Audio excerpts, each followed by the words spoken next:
انسان اپنی بیوی کے راز کو راز رکھے، میاں بیوی ایک دوسرے کے راز کو ہمیشہ راز رکھے، وہ کسی بھی طرح کا راز کیوں نہ ہو، زندگی کے معاملے میں کسی بھی طرح کا راز کیوں نہ ہو۔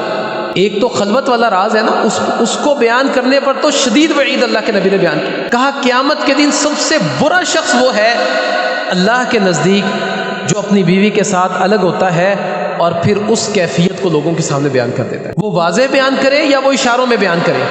کہا اللہ کے نزدیک لوگوں میں سب سے برا قیامت کے دن یہ بندہ ہوگا، اور ایک حدیث میں بیان کیا مخلوق میں سب سے بدتر یہ ہے کہ جو اپنے گھر والوں کے راز کو بیان کرتا ہے لوگوں کے ساتھ۔ اور یہ صرف خلوت کا راز نہیں، کسی بھی طرح کا راز۔ ایک خاتون ہے، اس میں کوئی کمزوری ہے، بندے کو چاہیے کہ اس کو چھپائے۔ ایک مرد ہے، اس کے اندر کوئی کمزوری ہے تو عورت کو چاہیے کہ وہ اس کمزوری کو چھپائے، کیوں بیان کرے لوگوں کے سامنے۔ نبی کریم صلی اللہ علیہ وسلم کے پاس ایک عورت آئی، شفا بنت عبداللہ، اللہ کے نبی سے مال مانگ رہی ہے، اللہ کے نبی مجھے کچھ دے دیں۔ نبی کریم صلی اللہ علیہ وسلم نے کہا میرے پاس کچھ نہیں۔ اللہ کے نبی کے ازواج مطہرات بھی گھر میں موجود ہیں، وہ اللہ کے نبی کی کیفیت کو اس کے سامنے بیان نہیں کرتے، یہ بار بار مانگتی ہے اللہ کے نبی مجھے کچھ دے دیں۔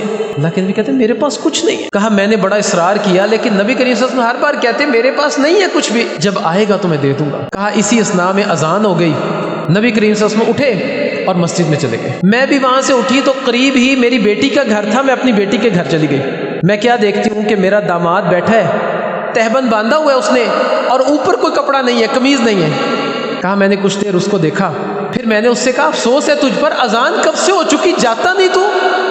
کہا میں کیسے جاؤں مسجد میں، میری قمیض محمد رسول اللہ صلی اللہ علیہ وسلم نے عاریۃً ادھار لی ہوئی ہے مجھ سے، یعنی اللہ کے نبی کے پاس قمیض تک نہیں ہے۔ اور وہ عورت بار بار اصرار کرتی ہے، یہاں تک بیوی نے یہاں تک نہیں کہا کہ اللہ کے نبی کے پاس تو قمیض نہیں ہے، تو کیا مانگتی ہے؟ آج کل کی خواتین وہ اس چیز کو اپنے خامدوں کو تانا دیتی ہیں، وہ اپنی سہیلیوں کو بتاتی ہیں تو کچھ کماتا ہی نہیں ہے، ہی نہیں اس کے پاس تو کچھ، لاچار ہے بیچارہ۔ کہنے لگا میں کیسے جاؤں مسجد میں، اللہ کے نبی نے میری قمیض عاریۃً ادھار مجھ سے لے رکھی ہے، نبی کریم صلی اللہ علیہ وسلم کے پاس قمیض نہیں۔ کہا میں اس حالت میں چلا بھی جاؤں لیکن اس لیے نہیں جا رہا ہوں، لوگ مجھ سے پوچھیں گے تیرا کپڑا کہاں ہے، قمیض کہاں ہے، تو کہیں میں لوگوں کو یہ نہ کہہ دوں کہ اللہ کے نبی نے ادھار لے رکھی اور اللہ کے نبی کو یہ بات پسند نہ، اس لیے میں مسجد میں نہیں جا۔ لیکن اس واقعے سے یہاں یہ بات سمجھنے والی ہے کہ گھر میں اللہ کے نبی کی بیوی موجود ہے اور اس نے نبی کریم صلی اللہ علیہ وسلم کے اس راز کو راز رکھا، اس تک بیان نہیں کیا۔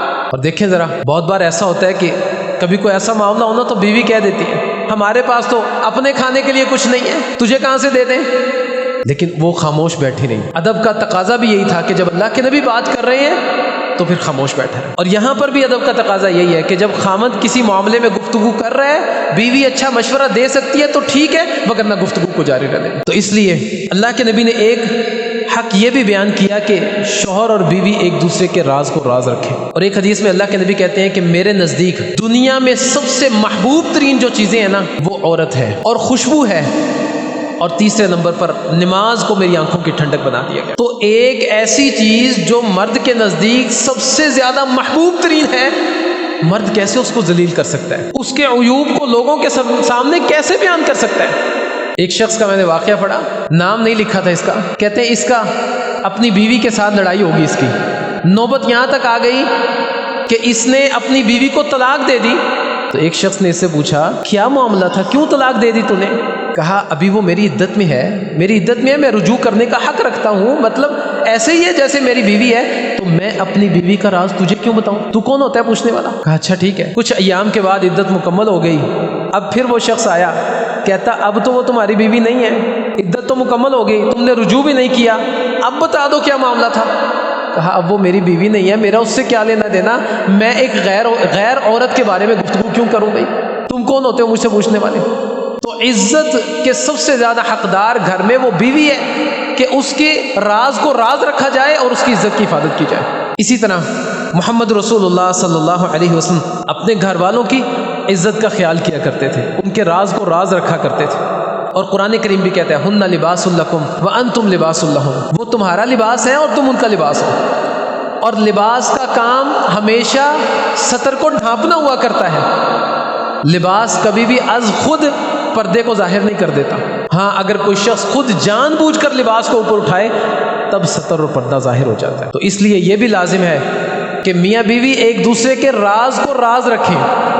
اور میں نے شروع میں کہا کہ راز صرف خلوت کا نہیں، ہر معاملے میں راز وہ راز رکھا جائے۔